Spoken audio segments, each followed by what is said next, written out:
Hello and welcome to One on One. I am Cyril Stover. Some 33 years ago, 9 additional states were created by the Ibrahim Babangida military administration. Among them was one excised from the old Kano state. Jigawa came into being in 1991. Now, by some estimates, the state is home to about 5 million inhabitants, and its mainstay is agriculture. My guest today is the Chief Executive of the state, a qualified chartered accountant and an administrator. Let's welcome Malam Umar Namadi, the Governor of Jigawa State. Excellency, thank you very much, Cyril. Right. Thank you. Mr. Governor, let's start on an interesting political note. It's known in Nigeria that as high as 80% of the time, governors and their deputies fall out at some point in time. And at some point, it seemed as if no deputy governor could succeed a sitting governor and become governor. But you were a deputy governor, and here you are today as a governor. What's different about Jigawa? Was it about you? Was it about the state? How did that happen? Well, thank you very much, Cyril. I think first of all, what I want to say is the wish of Allah subhanahu wa ta'ala. Whatever God's decree will happen, it will certainly happen, no matter what happens. But I want to also remind you that I was a commissioner of finance before becoming the deputy governor. And you know that for a governor to pick somebody as a commissioner of finance, there must be a serious mutual trust. And so I have served as a commissioner of finance for good 4 years. So when the office of the deputy governor became vacant, then I think my boss, in his own wisdom and by Allah's wish, he said that, okay, I should be the right candidate to occupy the position of the deputy governor. So actually, that's what happens. But you see, the major problem, the relationship between a governor and a deputy governor is the issue of knowing your limit. As a deputy governor, you don't have any constitutional responsibility. The office is recognized by the constitutions, but there's no responsibility assigned but specifically to the office of the deputy governor. So that means whatever you will do is at the pleasure of the governor. So knowing that fully, when I assume the position of a deputy governor, I try as much as possible to work with the dictate of my principal. I try as much as possible to wait for his instructions, do what. Even I have advice, I used to come and discuss that with him. But I will come in to discuss with him as sort of advice. Once it is taken, fine. When it's not taken, it's also fine, because the ball stops at his desk. So actually, we have a very cordial relationship with my principal as a governor and deputy governor. And as much as possible, whatever responsibility he assigned to me, I try as much as possible to discharge it effectively and efficiently. And at the end of it, when the tenure came to an end, like I said, by God's will, about 9 of us showed interest for the position. And at the primary election, I won the primary election with a landslide victory. But that will not happen without the support of my governor. So the relationship that existed between me and him, while he was a principal and I was assisting him, it was a very cordial one. So that actually contributed a lot to the fact that when it comes to the primary election, he offered his support to me. And I believe if all deputy governors will maintain a cordial relationship with their principals, that issue of deputy governor not becoming a governor will have been history. But you see, the issue is the position is tempting. You look as it's tempting in the sense that you feel you are the second in command. So it's tempting. If you didn't take care, you'll be pushed to do something that will offend your principal. You'll be pushed to do something that your principal will think that, okay, you are looking for that seat. Because that's the major issue. As much as possible, I try to maintain see my position and respect that position and work within my own limit. All right. Well, fair enough, and being politically savvy and avoiding the pitfalls, as you say. But there it is. You went on to run on the platform of the All Progressives Congress and won your election. It's been a year since you've been in the saddle. And first, I must ask you, yes, you were part of a previous administration, but being totally in control is a different ballgame altogether. How did it feel initially? You stepped into those shoes. Did you feel intimidated that there was a lot to do? Obviously, you must have seen so many things that you would say would receive your attention if you indeed became governor. And how was it then at the start? Well, yeah, like you said, it's not easy being a helm of affairs, and every decisions will have to come to your table, and you have to be part and parcel of most of the decisions. But you see, also I want to remind you that I was a deputy governor. So being a deputy governor, at least at most of the time, or in many occasions, my principal asked me to deputize for him, to sit in for him, to do something on his behalf. That really has helped to sharpen my skills and also helped expose me to the position. So when I came in as a governor, and the moment I won the primary election, I feel I have a responsibility. So I need to get ready for this. I got prepared, actually. I got prepared in the sense that knowing what are the actual problems, what are the issues on ground, because I have been part and parcel of the system for the last 8 years. So I feel, okay, yes, there are challenges, there are issues, but these are issues that are known to me because I have been part and parcel of the system. So I got prepared in the sense that I was able to sat down and drew about 12 agendas, programs that I felt, okay, these are issues which I believe, knowing what is on ground, these issues, these 12 issues, if I can be able to deal with them, certainly I will feel satisfied. And based on those agendas, I felt, okay, yeah, I think we can hit the ground running. So actually, there are challenges, but for me, there were very little challenges because I was part of the system, and I got prepared for the job. All right. In Nigeria today, one of the biggest issues has to deal with security, lives and property, especially in the northern parts of the country.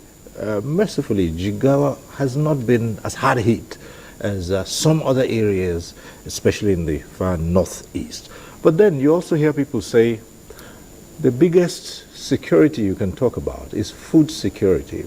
In our introduction, we said that the mainstay of Jigawa is agriculture. Was agriculture one of your priority areas? And within this period, what have you been able to do with that?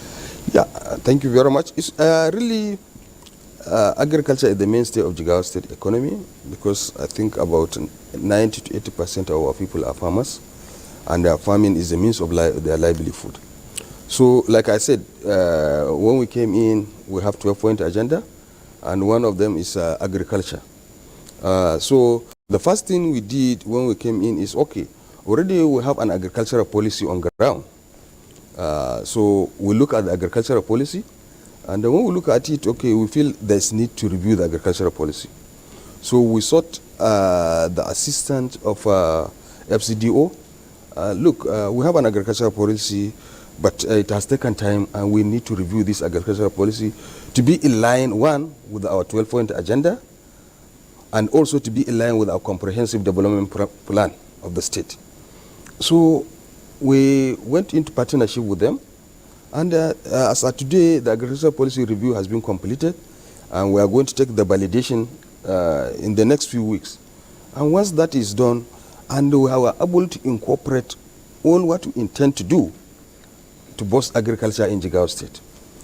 That is one. Okay, after reviewing the agricultural policy, we felt, okay, Jigawa State is a vast land. about 22,000 square meter.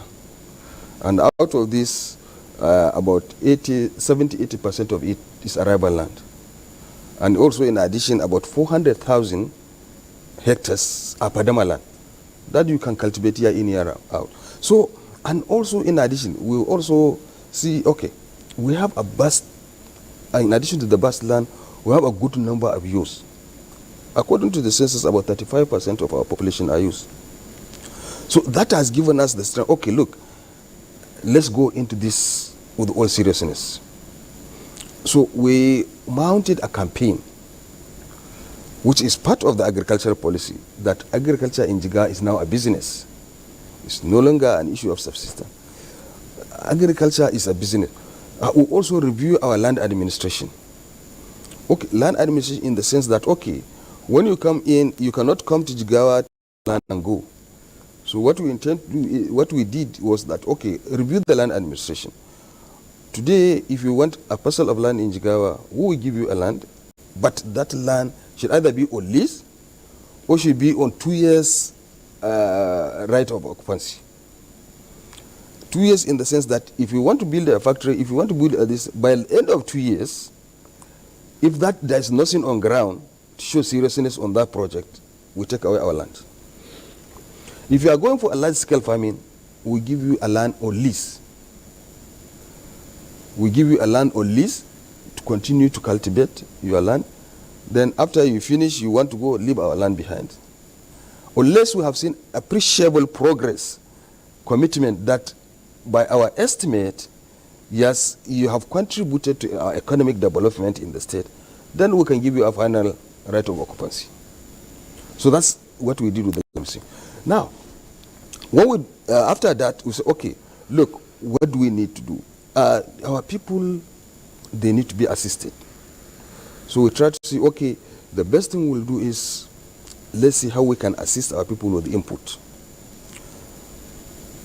We bought fertilizer at the first instance, about 200 trucks. Then we subsidized it with 40%. That has really boosted our production. But then, after that, the federal government came up with the wheat production program in conjunction with the African Development Bank. Now, Nigeria was given 120,000 hectares by the African Development Bank. So out of that, Jigawa was allocated 40,000 hectares. So we pick up that challenge and then we sensitize our farmers. At the end of it, we were able to cultivate 55,000 hectares instead of 1,000 hectares. Why? Because what we did, the federal government gave a 50% subsidy, and the condition is that you cannot pick that 50% subsidy unless you pay the balance of 50% on the spot. When we look at that, it will become very difficult for our farmers. It will not be easy for our farmers to do that. So what we do as a state government, okay, say, okay, look, let's our farmers pay 25% of that 50%. And then the state government now guarantee the remaining 75%. That has made so many people to go into wheat production. And that's why we are able to exceed the target by about 15,000 hectares. So that campaign continues. Today, I am happy to see the wheat production in Jigawa has been very, very successful. Our farmers are very happy because they made a lot of money out of it. And they are willing to go again to repeat it. Now, that ginger them when it comes to the rice farming during the dry season. We mounted the campaign. We also expected that we would do the repeat of what happens during the wheat.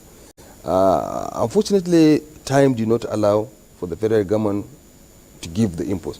So what we do, we rush and say, okay, look, fertilizer is selling at Zen at 35,000, 40,000 per bag. We felt, okay, let's buy it as fertilizer. We bought another 200 trucks. We sold it to the farmers at 25,000. That has encouraged many people to go into rice production. I can tell you today, the rice season farming, we have done about 200,000 hectares of rice in Jigawa State. 200,000 of rice, if you translate it even with 4 tons per hectare, that will translate to about 800,000 tons during the dry season. If we are able to multiply that production during the rainy season, that will be 1.6 million tons of rice. That is almost about 27% of the Nigeria requirement for rice. So that's exactly what we feel, okay, that is what we are doing with agriculture. And you also understand that in Jigawa State is number one in sesame production, is number one in hibiscus production. We are also number one in gum arabic production, in addition to the rice and wheat. So for the sesame, we are working hard now. We are encouraging our farmers. We are giving them all the support. And one thing with the sesame and hibiscus, the hibiscus you can do intercropping with it. So we encourage our people, okay, once you put millet or you put guinea corn, also do intercropping with hibiscus. So everybody is now doing hibiscus. This year, what hibiscus did to us to save our people is massive, because so many people got employed through the trying to remove the part from hibiscus, and they got a means of livelihood. So, and as a state, we felt, okay, this is a very good business. So we now had an agreement with a private company. We have now established a hibiscus cleaning and fumigation plant in our export processing zone in Megateri. So as of today, you can take your hibiscus to that place, it can be clean, it will be fumigated, and right from there you take it to the port for export directly. Because the hibiscus fumigation plant has been certified for export purposes. So that is how far we have gone with that. With the sesame also, we felt, okay, it's not the issue of we grow sesame and people take it away. So we need to add value. So we are now talking to some people that we have already allocated land to one investor that will come and put a cleaning plant with the condition that, okay, after some times, you process the sesame in Jigawa to add value. Likewise, with our hibiscus, we have now a fumigation plant. Now we are talking to investors that will come and put a processing plant that will add value to it. So these are all we are doing because we feel agriculture, the more we improve the agricultural production, the more our people get means of livelihood. And we have introduced so many policies within the agricultural value chain to ensure that our youth are engaged. We have the cluster farming system. That cluster farming system is a system where we have 50 hectares of land. We engage 100 youths or 50 youths, depending on the availability. 50 youths, that means everybody will take care of 1 hectare, or 100 youths, everybody will have half hectares. We give you all the input on loan basis. The input will be given to you, and the extension workers will be there to guide you, so that at the end of harvest, you will pay either in cash or in kind. That has now encouraged our youth to go into agriculture, because you'll be given a parcel of land by government, and also input will be provided for you on loan basis, so that you can repay after harvest. And also you have also available at your disposal extension workers that are there available to assist you. Recently, we have employed 1,400 extension workers who have been trained, and then they are going around to assist. In each local government, you cannot have less than 50 extension workers as of today. Right. So that's quite a comprehensive review of what's happened in agriculture. But one would ask, with all these inputs, how has it impacted on the question of food prices and other prices, given the other variables? For instance, the withdrawal of subsidy has led to an astronomical increase in cost of transportation. How is Jigawa dealing with this matter? Yeah, you see, first of all, yes, the removal of soil subsidy has really brought in a lot of increase in prices, a lot of hardship to the people. But you see, these are necessary decisions that need to be taken. First of all, removal of soil subsidy is a bold step by the government, because in the long run, it will be for the benefit of the masses of Jigawa State. So really, it has impacted on our people. The prices of food stuff are high. Yes, but you see, the problem is we produce food in Jigawa. But the question is all the food being retained in Jigawa? The answer is no. Our rice production, a farmer will be in his farm. A vendor will meet him in the farm after harvest. pay him the money and carry the goods. So you see, prices are factors of supply and demand and supply. So the demand is higher than the supply. If it is what will grow, will be eaten within Jigawa, we would have been able to control our prices. But because there is also other demand from other part of the country, so but I feel by the time other states ramp up their production the way we are doing, I'm sure these food prices will crash and we'll be able to attain the food security, which is part of the Renew Hope agenda of the president. So well and fine. We started with agriculture deliberately because you find most of the time we talked about security, and as we said, some would say food security is the basis for it. But coming to the other aspect of it, you'd find that in some areas, and particularly other parts of the country, where agricultural production is recognized as a way to improve revenues, actual farming activities have reduced as a result of insecurity. Yes, we recognize that Jigawa has fared better, but it's not devoid of security challenges. How have you coped with that? Yeah, actually, I think, like I always say, we need to thank Allah subhanahu wa ta'ala for keeping us secured, not because we are better than anybody, not because we are more intelligent than anybody, but that's his wish. But to be sincere with you, we are a bit secured in terms of, but that does not mean we don't have challenges. For the last 25 years to 30 years, we have 2 local governments in Jigawa State where it has become impossible for farmers to go to the farm. That is Guri and Kirikasama local government. Because of problem of farmers clash every year. There is no year you cannot lose 10, 20 lives every year because of headers farmers clash. That has been a monster to us. But like I said, by Allah's wish, when we came in, we look at the problems. We say, look, we must bring an end to this problem. Because that area is one of the biggest producers of food. And that has been a problem. So what we did was, okay, we conducted a study. We call all the stakeholders. We discuss with them, what is it that for 20, 25 years we cannot go to the farm? For 20, 25 years, people are being killed. We need to find a solution. Because it's not somebody coming from somewhere else. It is within us. So we talked to the Emirate Council. There's, okay, we are going to set up a committee. His Royal Highness, the Emir of Abuja, gave us a district head, a title holder. That is the Sarkin-Plani of Abuja. So when he gave us that, we called the people from Guri and we selected a number of farmers, we selected a number of headers. Then we put them in the committee. We charged them that peace must come back to Guri and Kirikasama. Because you people, you know where the problem is, and you must deal with the problem. And we became very, very serious, very harsh on that. And God has really helped us. So we asked them, look, at the point you can understand there's interest.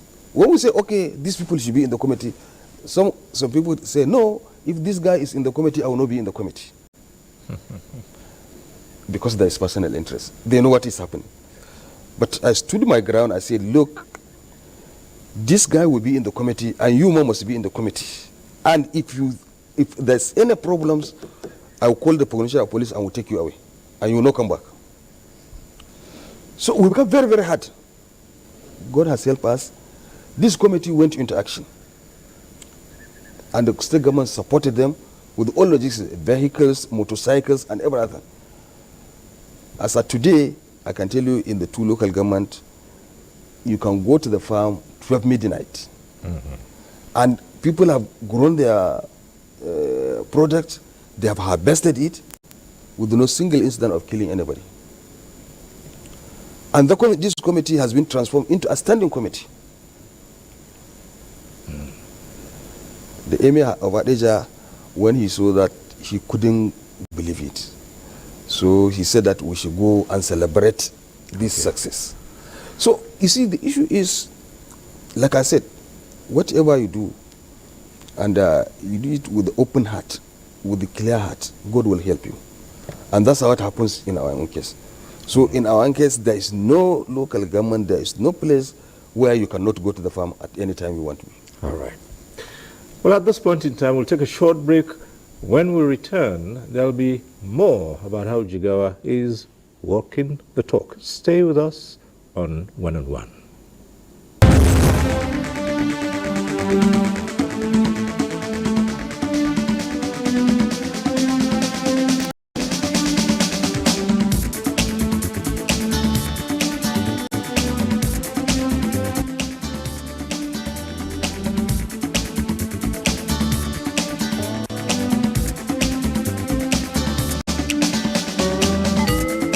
NTA Tuesday Live, a network issue-oriented innovation talk show.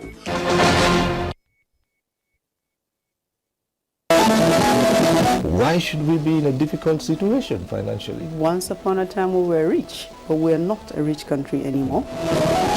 Disaster management is everybody's business. In all these times, the organization turned to Nigeria. We would as much want to harness the capacity that is within us so that we see how we can become self-reliant. 1 month ended and you are increasing warning strike by 2 months. I mean, you are incubating madness. Even if these are officials of government who have been told to go and enforce the law and they have gone against the law itself, they must be held accountable. One on One, Friday, 10:30 p.m. on NTA Network.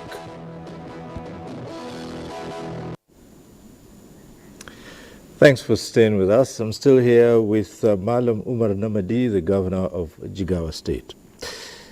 Mr. Governor, we've talked about food security and we've touched a little bit on general security in Jigawa. Let's come to another aspect that's of concern most parts of the country and not necessarily peculiar to you. The question of health, access to basic health facilities and general well-being of the people. Well, yeah, like I said, when we came in, despite the fact that I was part and parcel of the previous administration, but when I came in now, being now at the helm of affairs, the first thing we did in health is to do a baseline survey. A baseline survey let us know what is the position of our health status, the hospitals, our mortality, our access to health care, all this. So we documented this after the baseline survey. That has equipped us that, okay, these are the issues on ground. How do we tackle some of these issues? The first thing we did was, okay, after the baseline survey, that has also given us the number of personnel, what are the needs of personnel and everywhere. This we have gotten from the baseline survey.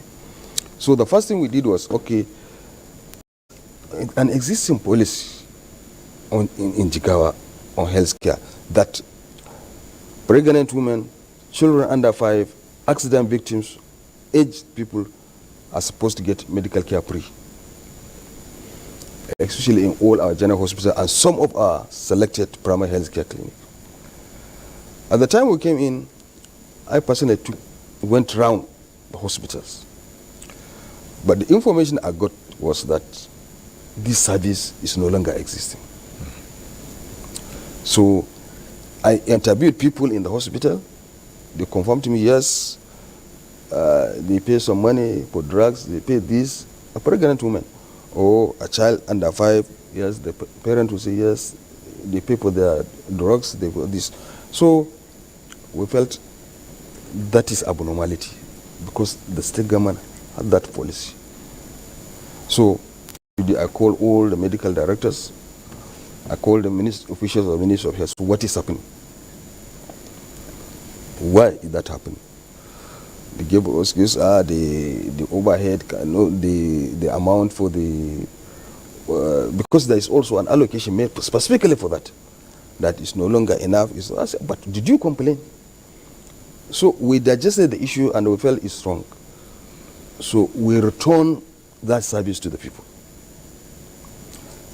We enforce that these people must enjoy this service. Of course, we came in, we put additional resources so as to complement, to make it work. So after putting additional resources, then the service now returned to the people. People are now having pre-medical care for pregnant women, children under 5, accident victim, and aged people. So when that has been settled, then we also look at, okay, these services, we are able, under the previous administration, to do a lot in trying to achieve one primary health care for each political ward. We are able to achieve that, even though we need to do some, not perfectly achieved. What I mean by perfectly achieved, because the staffing is not complete, and also some of the facilities need to be renovated and upgraded. But practically, we were able to achieve that during the last administration. And also, we have a policy of one general hospital per state assembly constituency. And that also, at least appreciable progress has been made during the last administration.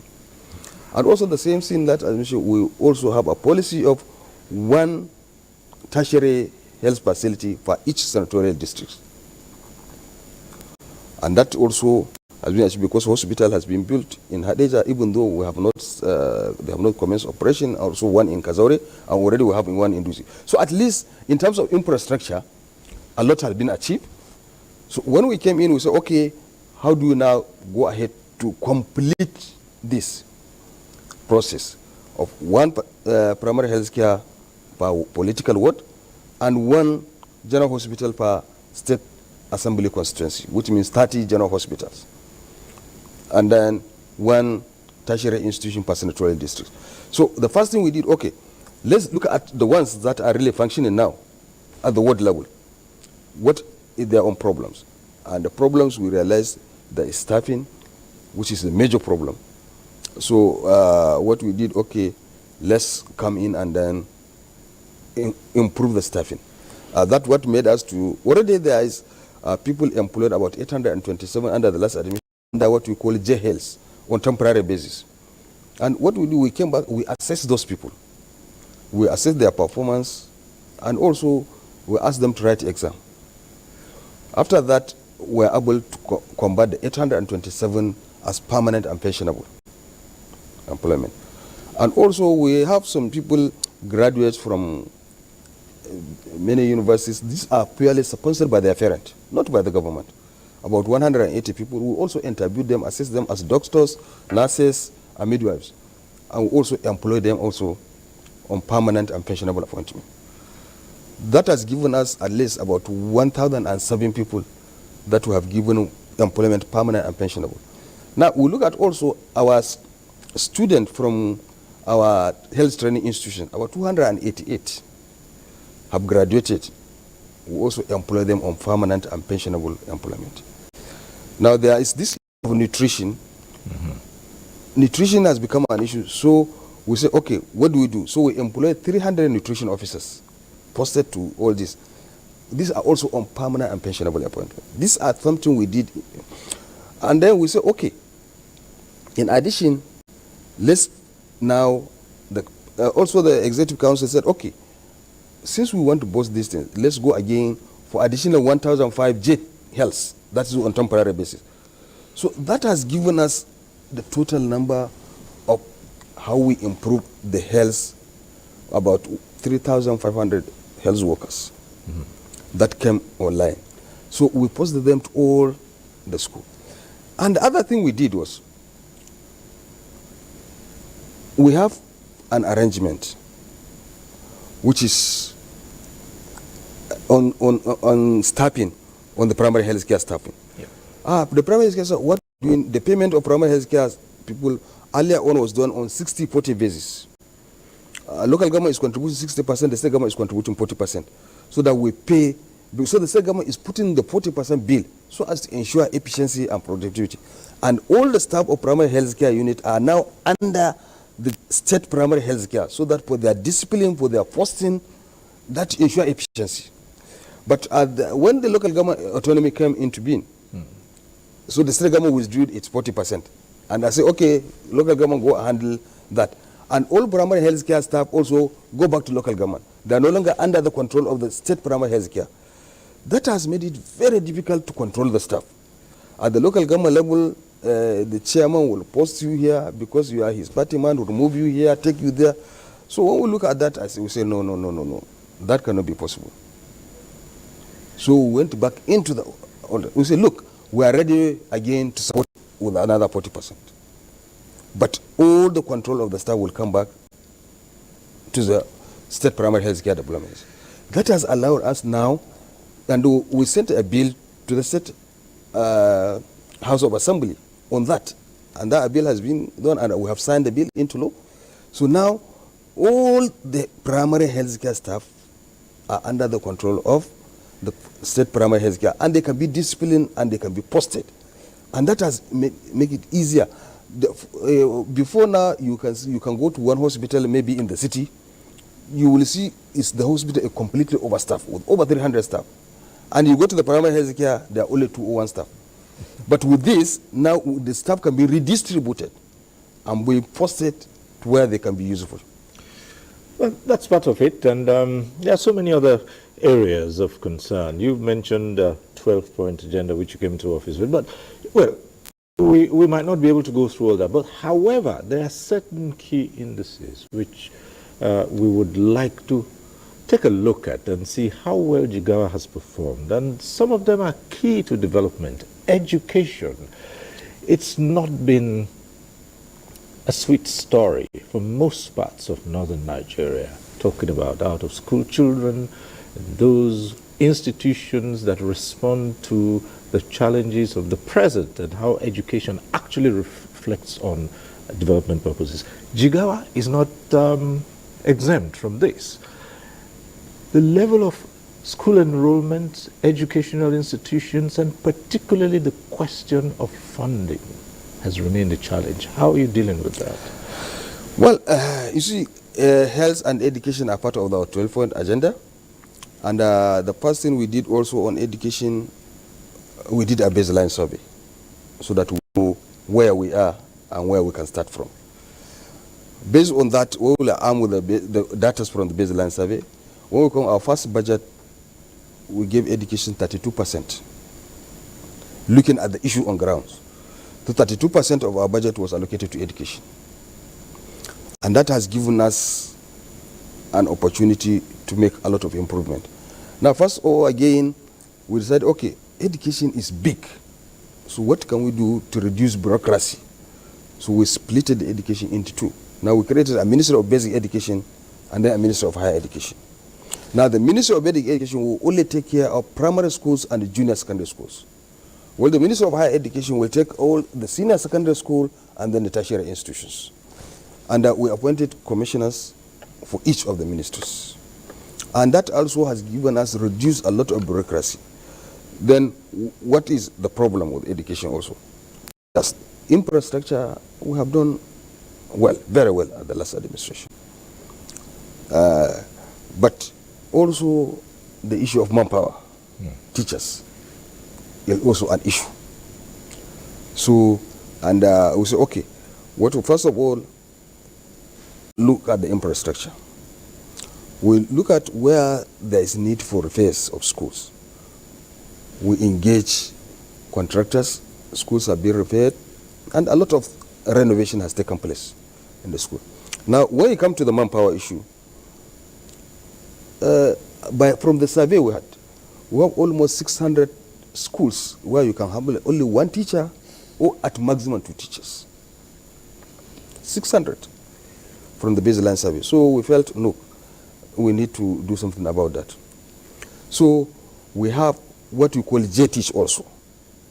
The previous administration employed about 4,500 under JTeach program.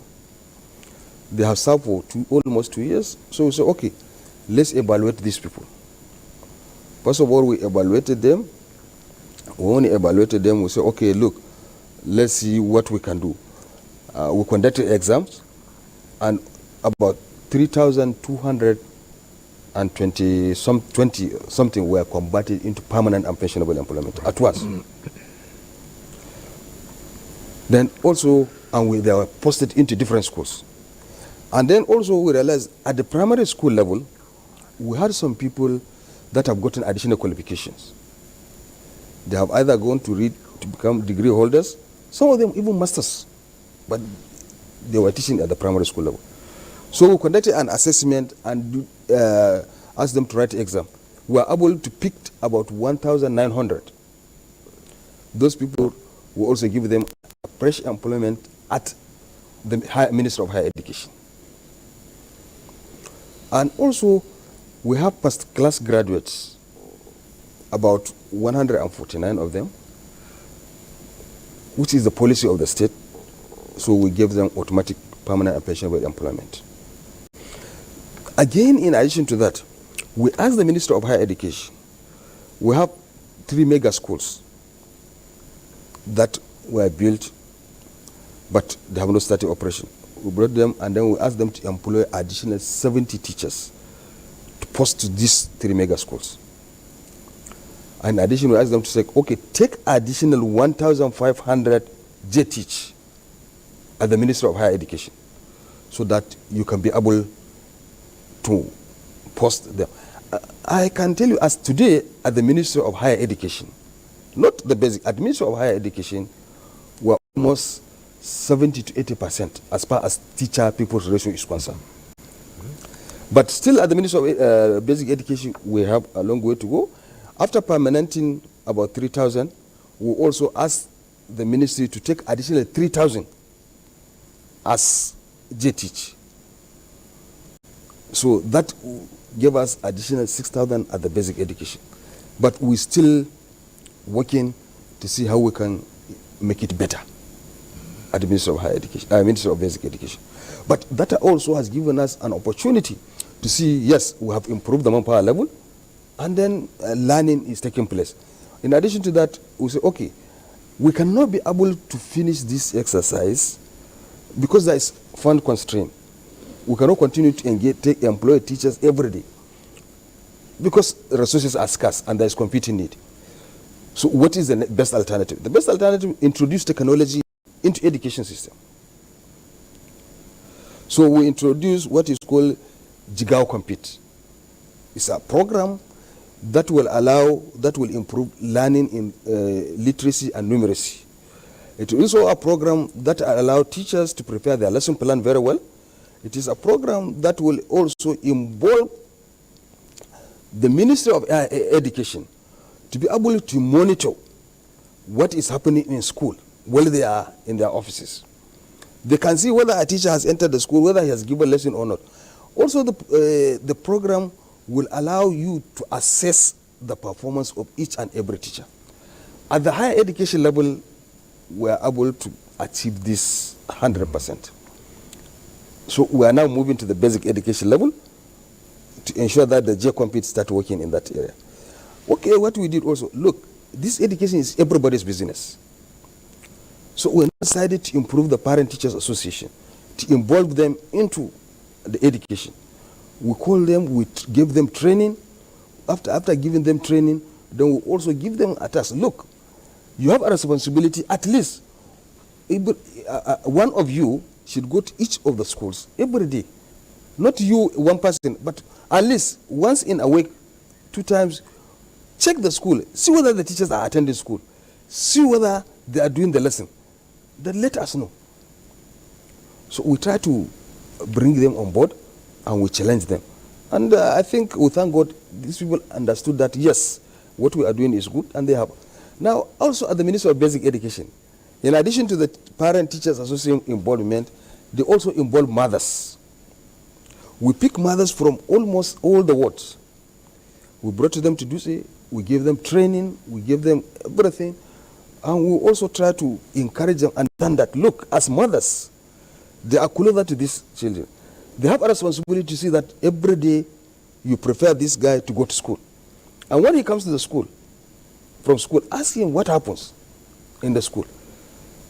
So in that, the mothers were very, very happy that now they are being considered as important and they are willing to do this. So that is the approach we are giving to education. And as much as possible, we are seeing the result of what we are doing. Well, a lot of the things you've talked about on this program have to deal with committing resources to the different aspects of governance and to areas of need. But then it's generally known that there is a paucity of funds everywhere, not the least Jigawa State. You are finance commissioner, so you know where the resources are and what shortfalls you have. But let me ask this. What is the source of Jigawa's financing? A lot has been spoken about states dependent on the central and coming up and sharing money from FARC every month. What's your IGR like, and how have you been able to boost generated revenue in the state without adding more to the burden of the citizens? Thank you very much. Actually, IGR is again one of our 12-point agendas. And we look at it. You see, we felt we need to improve the IGR. But first of all, before you improve, you cannot improve an IGR on a weak economy, because you will add a burden to the people. So we say, okay, look, what do we do? First of all, we need to plan short-term and long-term planning, short, medium, and long-term planning for the IGR. First, what we did, which is very, very important, which has us, is blocking the leakages. We try as much as possible to block all the leakages that happens in terms of utilization of resources, in terms of IGR collection, and in terms of payroll. This, we try as much as possible to work on that, and that has given us a great result. So after trying to work on blocking the leakages, then we say, okay, let's go ahead with our investment drive. The investment drive will bring in private sector into the system, and when the private sector comes in, certainly you will be able to improve your IGR. Now, also, we look at this agric production. We produce agrics, and like I told you, farmer will be in his farm, a vendor will go to the farm and pay him the money and collect all the produce. And this produce will be moved from Jigawa, and nobody will pay a kobo. So we improve our tax system to see that whatever, any bag of rice moving outside Jigawa must have paid tax for that. Right. And that is done. And all these things, we are not doing it to collect cash. No, it will be automated so that the money will go straight to the revenue account. So that has helped us to improve our revenue in the short run. But in the long run, what we are trying to do, the development of industries, and also trying to bring in a lot of private sector into the system. Our Megatari export processing zone has come back live now, and our industrial cluster in Gagarawa also is taken off. As of today, about 8 companies have started construction. So this is the long run plan we have. I'm sure in the long run, Jigawa will be a model in terms of revenue collection. But we are very conscious that we don't want to add a burden to our people, and that is why we are conscious, because the economy is still weak. We need to improve the economy and ensure that we'll be able to collect tax. That will absorb the burden of tax. So far, these are things that have taken place in this first year. And when you sit back and look at what you've done so far, how do you rate the performance? Well, I know this is really a question of asking you to score yourself, but again, you would have parameters by which you could say to yourself, we've been able to do this in what we started out to do. what have we not done, and what are we looking to do in the next 1 year? Well, sincerely speaking, in Syria, at the end of this 1 year, I really thank God. I was amazed with the way people talked good about us, what we have done, what we have achieved. I couldn't believe it. I couldn't believe it that we have done so much to earn that kind of accolades that people give us. But alhamdulillah, we thank God. And that has really gingered us. What maybe I didn't tell you, as part of our project to ensure we deliver to the people, we decided to introduce a performance measurement. A performance measurement in the sense that each commissioner have signed and undertaken a performance bond that he will be able to achieve all the items on the 12th agenda that affect his ministries. This is we are doing also in conjunction with the FCDO, with the FALAC. All the commissioners have signed a performance board, and we are now setting up a unit under my office that will monitor the performance of each and every commissioner. And every quarter will be able to do an assessment. So the next year, the performance bond issue will come into effect, and each commissioner will have to be able to say, yes, these are the items I have undertaken to do, and this is what I have so far achieved, this is what I have not achieved. Why didn't you achieve those? Is it because we didn't give you the resources? Is it because we didn't give you approval? Is it because we didn't give you any support? Or is it because of your laxity? So this is one thing that will come off in the second year. Finally, Mr. Governor, you have just said about there's a performance bond.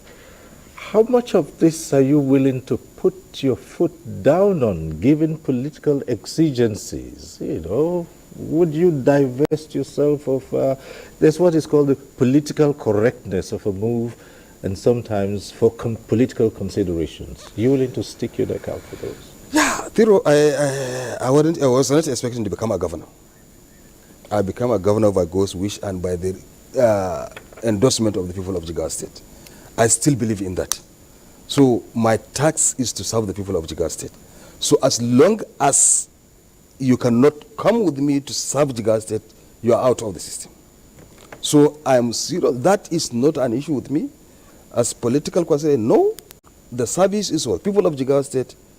And as far I have a mandate for 4 years, within that 4 years, we must be sure we have served the people of Jigawa State. Any laxity will not be tolerated. Whatever political consideration is not there. All right.